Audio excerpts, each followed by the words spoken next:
نحمده ونصلي على رسوله الكريم اما بعد۔ ترجمے والے قرآن پاک کا صفحہ نمبر 946، 40 اور 6، 26واں پارہ سورہ محمد صلی اللہ علیہ وسلم۔ پہلا رکوع، آیت نمبر 4 تا 6۔ اعوذ باللہ من الشیطان الرجیم، بسم اللہ الرحمن الرحیم۔ فَإِذَا لَقِيتُمُ الَّذِينَ كَفَرُوا فَضَرْبَ الرِّقَابِ حَتَّى إِذَا أَثْخَنْتُمُوهُمْ فَشُدُّوا الْوَثَاقَ فَإِمَّا مَنًّا بَعْدُ وَإِمَّا فِدَاءً حَتَّى تَضَعَ الْحَرْبُ أَوْزَارَهَا ذَلِكَ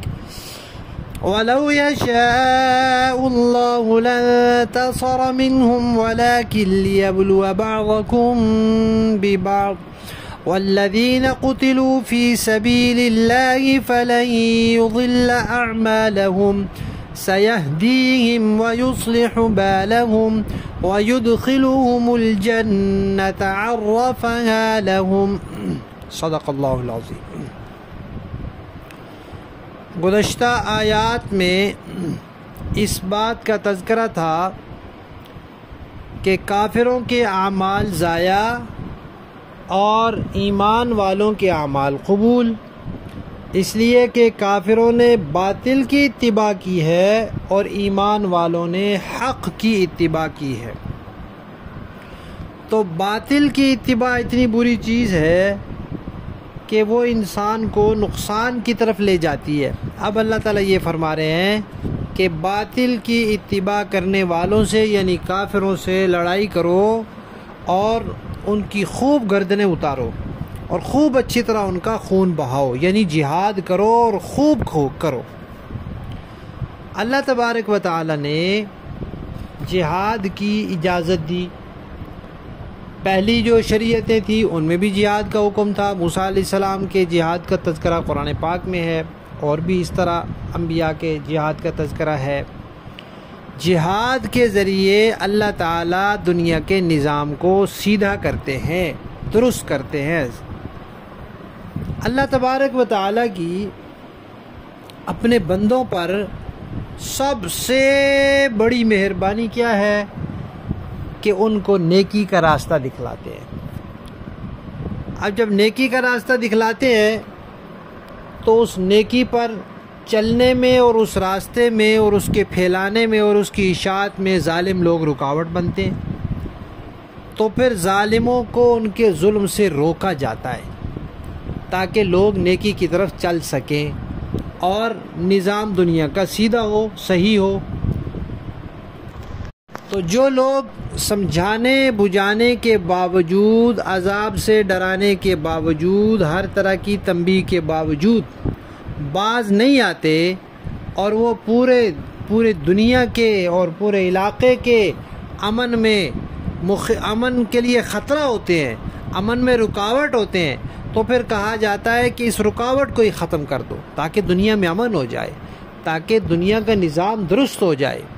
انسان اپنی جسمانی صحت کے نظام کو درست رکھنے کے لیے اس عضو کو کاٹ پھینکتا ہے جس کا بالآخر کوئی حل نہ ہو اور جس کا زہر بڑھ رہا ہو اور جس سے کینسر آگے پہنچ رہا ہو، تو باقی جسم کی سلامتی کے لیے اسے کاٹ پھینکتا ہے، اور یہی عقل مندی کا تقاضا ہوتا ہے۔ اب مثال کے طور پہ دیکھیں، قریش جو تھے وہ جب اسلام شروع ہوا تو وہ مانتے ہی نہیں تھے، ظلم و ستم ڈھاتے تھے اور قیدی بناتے تھے، اور اسلام کے دلائل میں غور تک کرنے کے لیے تیار نہیں تھے، سننے کے لیے تیار نہیں تھے، دوسروں کو بھی سننے سے روکتے تھے، معجزات آنکھوں سے دیکھتے تھے لیکن مانتے ہی نہیں تھے۔ اب اگر نبی پاک صلی اللہ علیہ وسلم ان سے جہاد نہ کرتے اور ان کے جو بڑے بڑے سرغنے اور شریر قسم کے لوگ ہیں ان کو قتل نہ کرتے، ان کا دنیا سے صفایا نہ کرتے، تو وہ اسلام سے دور ہی رہتے۔ عرب میں پھر امن و امان تو نہ ہوتا، پھر وہاں کے حالات تو نہ سدھرتے، پھر نظام صحیح تو نہ ہوتا۔ اللہ تعالیٰ نے حضور کے ذریعے ان کو قتل کرایا، مسلمانوں کے ذریعے قتل کرایا، اور پھر نظام سدھرا اور باقیوں کو ایمان لانے کا موقع ملا۔ جو سب کے ایمان لانے میں رکاوٹ بنے ہوئے تھے وہ رکاوٹیں ہٹیں تو لوگ کیسے فٹافٹ مسلمان ہونے شروع ہوئے۔ تو اللہ تعالیٰ نے ہجرت کے بعد مسلمانوں کو حکم دیا کہ کافروں سے مقابلہ ہو تو ان کی گردنیں خوب مارو، چستی سے کام لو، بہادری سے، ہمت سے، سستی کو قریب نہ آنے دو، اور جب تم خوب ان کا خون بہا لو، خوب قتل کر چکو اور یہ سمجھو کہ اب ان کو قید کرنے میں دشمن کا فائدہ نہیں، اسلام اور مسلمانوں کا نقصان نہیں، تو پھر ان کو پکڑو، اور جب پکڑو گے تو وہ بھاگنے کی کوشش کریں گے، تو خوب اچھی طرح مضبوطی سے ان کو باندھ لو، اور باندھنے کے بعد اب وہ قیدی بن گئے تو اب ان کے لیے شریعت کے میں کئی طرح کی گنجائش ہے۔ موقع محل کے مناسب اس وقت کے مسلمانوں کے امیر فیصلہ کر سکتے ہیں، قتل کرنا چاہیں قتل بھی کر سکتے ہیں، ان کو چھوڑنا چاہیں بغیر کسی معاوضے کے احسان کر کے اس کی بھی گنجائش ہے، اور ان کو پیسوں کے بدلے چھوڑنا چاہیں اس کی بھی گنجائش ہے، اپنے قیدیوں کے بدلے قیدیوں کا تبادلہ کرا کے ان کو چھوڑنا چاہیں، اپنے قیدیوں کو چھڑوانا چاہیں تو اس کی بھی گنجائش ہے، اور ان کو اپنے پاس گرفتار کر کے رکھنا چاہیں جیل میں اس کی بھی گنجائش ہے، اور ان کو غلام بنا کر اور باندیاں بنا کر مسلمانوں میں تقسیم کرنا چاہیں تو اس کی بھی گنجائش ہے، لیکن کریں گے وہ جو اس وقت کے حالات کے موافق اسلام اور مسلمانوں کے لیے بہتر ہو، وہ فیصلہ کریں گے۔ گنجائش بہرحال ہے سب صورتوں کی۔ اب یہ سلسلہ کب تک چلے گا کہ لڑنا ہے، مارنا ہے، قتل کرنا ہے، اور پھر جب خوب ان کو قتل کر دیا جائے تو ان کو قید کر لینا ہے؟ یہ کب تک چلے گا؟ فرمایا جب تک جنگ جاری ہے تب تک چلے گا، جب تک جہاد جاری ہے، جب تک کفر کی شوکت جاری ہے، جب تک اسلام کے دشمن موجود ہیں، جب تک ایمان میں رکاوٹیں کھڑی کرنے والے موجود ہیں، تب تک یہ سلسلہ چلتا رہے گا، اور وہ قیامت تک رہیں گے، لہذا یہ سلسلہ بھی قیامت تک چلتا رہے گا۔ اب یہاں ایک بات آتی ہے کہ یہ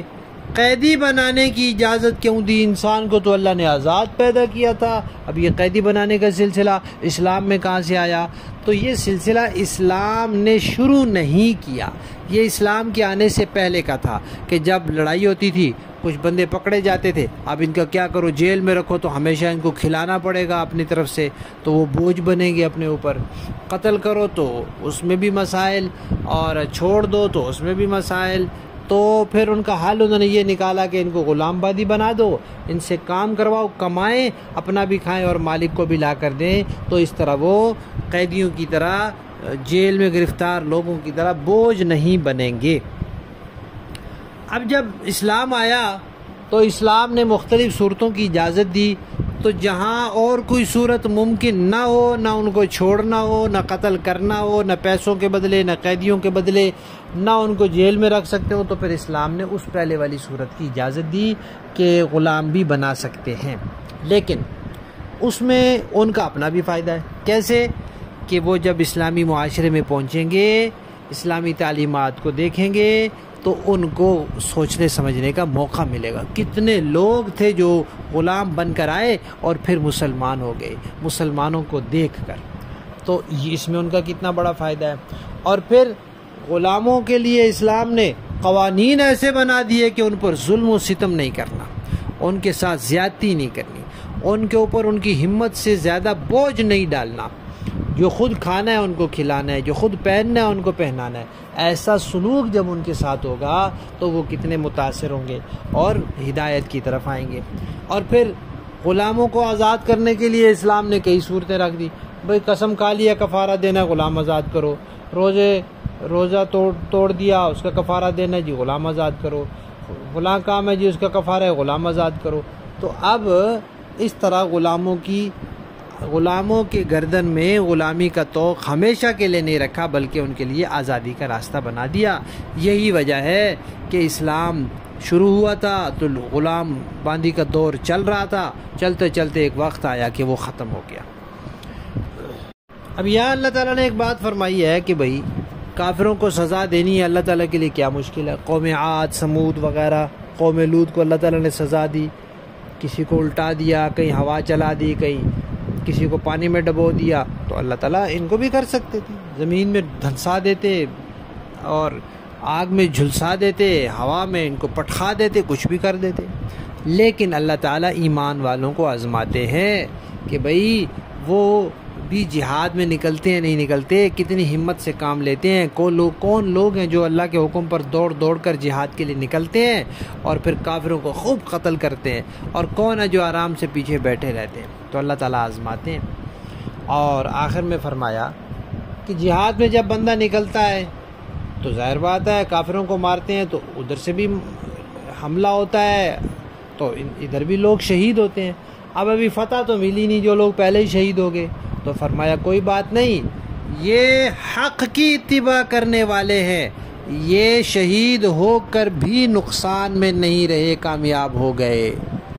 اور کافر ان کو شہید کر کے بھی فائدے میں نہیں رہے، ان کے اعمال ضائع ہی ضائع ہیں، اور ان کے اعمال اللہ کے ہاں قبول ہیں، اللہ تعالیٰ ان کے اعمال ضائع نہیں کریں گے، ان کو اللہ تعالیٰ منزل مقصود تک پہنچائیں گے۔ تو 4 انعام بتائے کہ اعمال ضائع نہیں کریں گے، ان کو اللہ تعالیٰ منزل مقصود تک پہنچائیں گے، ان کی حالات کو اللہ تعالیٰ درست رکھیں گے، قبر میں، حشر میں، پل صراط میں، جہاں جہاں ہوگی اللہ تعالیٰ ان کو درست رکھیں گے، اور اللہ تعالیٰ ان کو جنت میں داخل کریں گے۔ آخر میں فرمایا عرفہا لہم، جس کی ان کو پہچان کرا دی ہے۔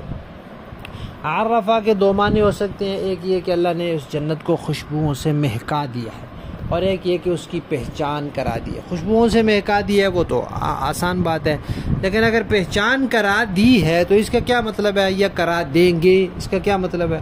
یہ مطلب بھی ہو سکتا ہے کہ دنیا میں اللہ تعالیٰ نے نبیوں کے ذریعے جنت کی کچھ باتیں بتا دی ہیں، اور جنت میں جائیں گے تو دیکھیں گے کہ واقعی جو باتیں ہمیں انبیاء نے بتائی تھی کہ وہاں دودھ کی نہریں ہوں گی، شہد کی ہوں گی، اور وہاں بھوک نہیں لگے گی اور پیاس نہیں لگے گی، تو یہ ساری باتیں یہاں موجود ہیں۔ اور ایک معنی یہ ہے کہ اللہ تعالیٰ پہچان کرا دیں گے کہ جنت میں داخل تو ہو گئے، اب ساری دنیا ہوگی، کھربوں انسان ہوں گے، اب وہ سارے کیسے اپنا مکان ڈھونڈیں گے، کیسے اپنے ٹھکانہ ڈھونڈیں گے کیسے؟ تو فرمایا کہ نہیں، اس میں کوئی مشکل پیش نہیں آئے گی، کسی سے پوچھنا نہیں پڑے گا، اللہ تعالیٰ اپنے فضل سے پہچان کرا دیں گے، اور ہر جنتی سیدھا اپنے ہی ٹھکانے میں جائے گا، کسی دوسرے کے ٹھکانے میں گھس کے نہیں دیکھے گا کہ یہ میرا ہے یا نہیں ہے۔ تو پہچان کرا دی اللہ نے۔ جی لفظی معنی دیکھیے، فَإِذَا، پھر جب، لَقِيتُمْ، تم ملو، الذین، ان لوگوں سے، کفروا، جنہوں نے کفر کیا، یعنی مقابلہ ہو ان سے، فَضَرْبَ الرِّقَابِ، تو مارو تم گردنیں، حتیٰ، یہاں تک کہ، اذا، جب، اثخنتموہم، تم خوب ان کی خون ریزی کر چکو، خوب ان کا خون بہا چکو، فشدو، تو مضبوط کر لو، الوثاق، قید کرنا، یعنی مضبوطی سے باندھ لو، فَإِمَّا، پھر یا تو منن، احسان کر کے چھوڑنا ہوگا بغیر معاوضے کے، وَإِمَّا، اور یا پھر فِدَاءً، فدیہ لے کر چھوڑنا ہوگا، دونوں طرح بھی کر سکتے ہو، حتیٰ، یہاں تک کہ، تضع، رکھ دے، الحرب، لڑائی، اوزارہا، اپنے ہتھیار، یعنی لڑائی بند ہو جائے، جنگ اور جہاد بند ہو جائے، تب تک، وَلَوْ ذَلِكَ، یہ بات تو ہو چکی، وَلَوْ يَشَاءُ اللَّهُ، اگلی بات سنو، اگر اللہ چاہتے، لَانْتَصَرَ، تو ضرور انتقام لے لیتے، منہم، ان سے، جیسے قوم عاد وغیرہ سے لیا تھا، ولیکن، لیکن اللہ تعالیٰ، لیبلو، آزماتے ہیں، بعضکم ببعض، تم میں سے بعض کو دوسرے بعض کے ذریعے، والذین، اور جو لوگ، قتلوا، مارے گئے، فی سبیل اللہ، اللہ کی راہ میں، فلن یضل، ہرگز نہیں ضائع کریں گے اللہ تعالیٰ، اعمالہم، ان کے اعمال، سیہدیہم، جلد اللہ تعالیٰ ان کو منزل مقصود تک پہنچائیں گے، ویصلح، اور درست رکھیں گے، بالہم، ان کے حال کو، ویدخلہم، اور داخل کریں گے انہیں، الجنت، جنت میں، عرفہا لہم، جس کی اللہ نے ان کو پہچان کرا دی ہے۔ با محاورہ دیکھیں جی، فَإِذَا لَقِيتُمُ الَّذِينَ كَفَرُوا فَضَرْبَ الرِّقَابِ، اور جب ان لوگوں سے تمہارا مقابلہ ہو جنہوں نے کفر اختیار کر رکھا ہے، تو گردنیں مارو، حتى إذا أثخنتموهم فشدوا الوثاق، یہاں تک کہ جب تم ان کی طاقت کچل چکے ہو تو مضبوطی سے گرفتار کر لو۔ فَإِمَّا مَنًّا بَعْدُ وَإِمَّا فِدَاءً حَتَّى تَضَعَ الْحَرْبُ أَوْزَارَهَا ذَلِكَ، پھر چاہے احسان کر کے چھوڑ دو یا فدیہ لے کر، یہاں تک کہ جنگ اپنے ہتھیار پھینک کر ختم ہو جائے۔ تمہیں تو یہی حکم ہے۔ وَلَوْ يَشَاءُ اللَّهُ لَانتَصَرَ مِنْهُمْ وَلَكِنْ لِيَبْلُوَ بَعْضَكُمْ بِبَعْضٍ، اور اگر اللہ چاہتا تو خود ان سے انتقام لے لیتا، لیکن تمہیں یہ حکم اس لیے دیا ہے تاکہ تمہارا ایک دوسرے کے ذریعے امتحان لے۔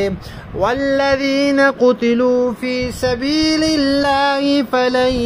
يُضِلَّ أَعْمَالَهُمْ، اور جو لوگ اللہ کے راستے میں قتل ہوئے اللہ ان کے اعمال کو ہرگز ضائع نہیں کرے گا۔ سَيَهْدِيهِمْ وَيُصْلِحُ بَالَهُمْ، اور انہیں منزل مقصود تک پہنچا دے گا اور ان کی حالت سنوار دے گا۔ وَيُدْخِلُهُمُ الْجَنَّةَ عَرَّفَهَا لَهُمْ، اور انہیں جنت میں داخل کرے گا جس کی انہیں خوب پہچان کرا دی ہوگی۔ صدق اللہ العظیم۔